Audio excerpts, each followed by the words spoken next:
आज हम लोग पढ़ने वाले हैं 100 मार्क्स का एक poetry section Macavity the mystic cat.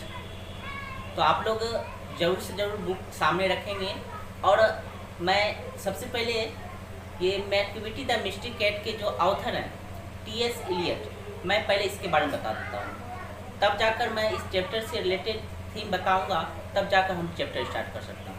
तो चलिए सबसे पहले हम मैक्विटी द मिस्टिक कैट के जो ऑथर हैं टी.एस. इलियट, इसके बारे में हम लोग सर्वप्रथम जानते हैं। Thomas Stearns Eliot 1888 and 1965। ये जो मैंने अभी बोला ये आपका जो है टी.एस. इलियट का full form Thomas Stearns Eliot, और इनका जन्म 1888 और इनका मृत्यु जो है 1965 ईस्वी में हो गया।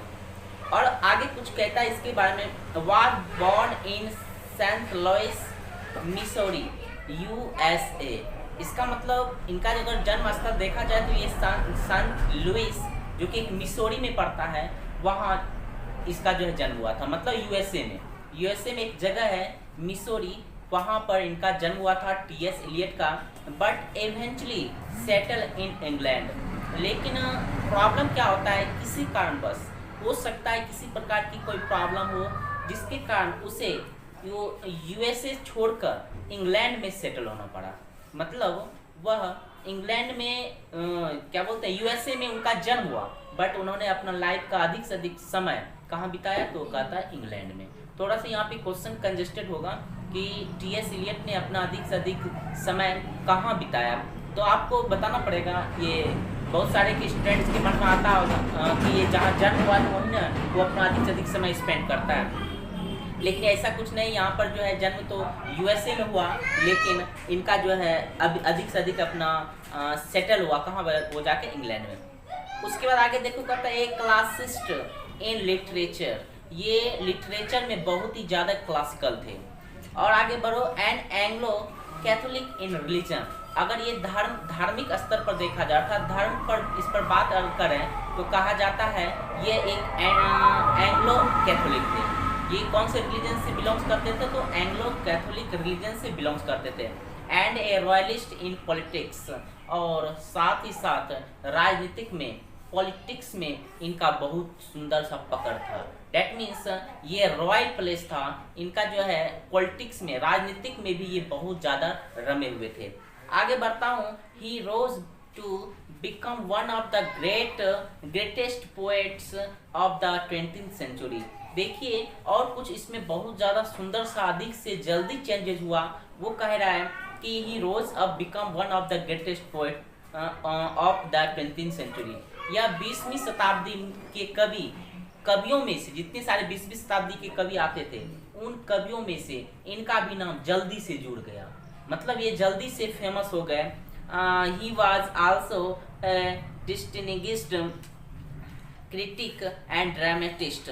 तो देखिए ये सिर्फ इतने ही नहीं, बट आगे देखिए इसमें और ज़्यादा जल्दी से चेंजेस आए। ये मशहूर हो गया, मतलब डिस्टिंग्विश्ड हो गया, मतलब एक कहीं तो ख्याति इनको मिल गया, एक मशहूर पॉपुलर हो गया। और क्रिटिक किस क्षेत्र में, एक आलोचक के क्षेत्र में, ये आलोचना योग्य बन गए, जल्दी ही बन गए। एंड ड्रामेटिस्ट, साथ ही साथ यह एक अच्छे नाटककार भी हो गए। तो देखिए बहुत सारे टैलेंटी टी.एस. इलियट में देखने को मिल रहा है। ये तो एक डिस्टिंग्विश्ड तो थे ही साथ एक क्रिटिक भी थे, और ये ड्रामेटिस्ट भी थे। आगे बढ़ता हूँ, he was awarded the Nobel Prize for literature in 1948। देखिए यहाँ भी आप ज़्यादा से ज़्यादा ध्यान दीजिएगा कि ये जो लिटरेचर के क्षेत्र में टी.एस. इलियट को एक नोबेल प्राइज मिला 1948। 1948 में ये 1948 में जो है इनको क्या मिला, एक कहिए तो एक नोबेल प्राइज मिला। और उस नोबेल प्राइज 1948 में एक लिटरेचर के क्षेत्र में मिला, मतलब जिसको आप लोग क्या बोलते हैं, साहित्य। एक साहित्य के क्षेत्र में उसको जो है क्या मिला, एक कहिए तो नोबेल प्राइज मिला। His best known poems are, देखिए इनके कुछ पोएम्स है, थोड़ा आप ध्यान देंगे इनके कौन कौन से पोएम आपको क्वेश्चन भी कर देती है कभी कभी Bihar board. The Waste Land, ये किसने लिखा? तो आपको बोलना पड़ेगा टी.एस. एलियट। तो इसमें कुछ उनके वर्क हैं, इंपॉर्टेंस वर्क हैं, इन वर्क को आपको थोड़ा सा ध्यान में रखना पड़ेगा। तो देखिए मैं कुछ वर्क का नाम बताता हूँ मैं। The wasteland, Ash, Wednesday and four quartets. तो ये 3 जो कि वर्ड आप देख रहे हैं, the Wasteland, Ash, Wednesday and Four Quartets, ये जो है 3 उनके बहुत ही इंपॉर्टेंट वर्क है, आप इसे भी पढ़ लेंगे। उसके बाद मैं आगे बढ़ना चाहता हूँ। As a poet and spokesman for his age he truly represent the intellectual. देखिए ये जो है एक कवि की तरह तो अपनी भूमिका निभाए ही, साथ ही साथ कहता है एक स्पोक्समैन, एक अच्छे वक्ता की तरह, मतलब एक कवि तो थे ही, साथ ही साथ एक अच्छे वक्ता जो एक दूसरे को अपने आप से सजेस्ट कर सकें, इस तरह के भी इसमें बहुत सारे हॉबी थे। और फॉर हिज एज, अपने एज में, अपने इस एज में उन्होंने जो है एक अपने पोएट की ख्याति तो प्राप्त किए ही, साथ ही साथ वो स्पोकिस्ट भी हुआ, मतलब एक दूसरे को अपना सजेस्ट देने वाला भी हुए। उसके बाद आगे देखिए क्या होता है। ही ट्रूली रिप्रेजेंट, वह एकदम सच्चाई को रिप्रेजेंट किया, मतलब हम लोगों के सामने लाया, रिप्रेजेंट किया, जो भी जिसमें सच्चाई होती है, जिसमें आपकी ट्रूथ होती है, कहता है इन सारी चीज़ों को वो मुझे सामने लाया।